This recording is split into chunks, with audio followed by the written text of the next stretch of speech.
I have directed myself dancing, and I planned everything in the finest detail, all the choreography, all the movement, all the shots. There was a complete storyboard. I knew exactly what I was doing. So by the time I got to the filming, it was almost boring because I just knew exactly what I was doing, very little improvisation. And the big frustration was having to direct the cameraman all the time while I was this end and not that end. And I was just desperate to get behind the camera. So I had to find a dancer, and this lovely girl, Aleth Berenice, this beautiful dancer, volunteered. I met her by chance. It's a long story. We had one meeting and she said to me, yeah, I'll dance for you. And I thought, wow, this is something, this is great. So I said, let's just hire a studio and I'll get behind the camera and we'll have a jam and we'll see what happens. When my dancer arrived, we hadn't discussed what we were going to do at all. And I thought I was going to have to choreograph movements for her. But I said to her, do you improvise?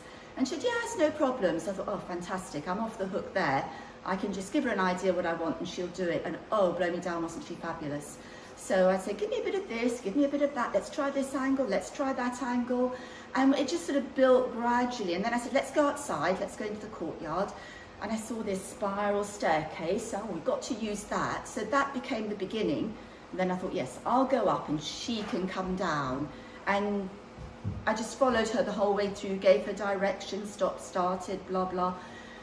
Then we came into the studio, and we obviously had to come through the door, and I used the space in the studio, and we had the fireplace, so we did a few shots with the fireplace. I was trying to make the most of the space that we had and her beautiful dancing.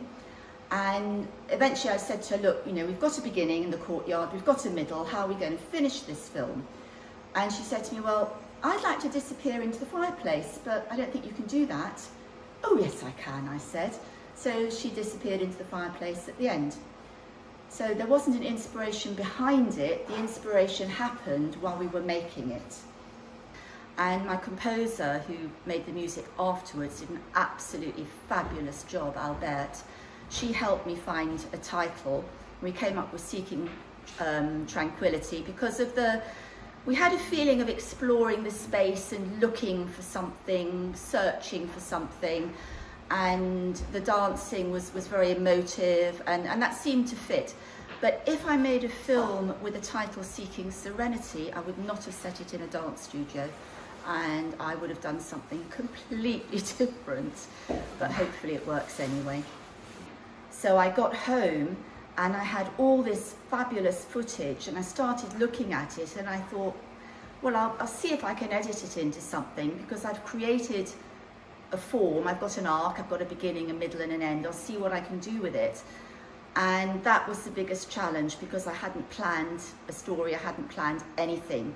So I had to find a way to make the whole thing flow.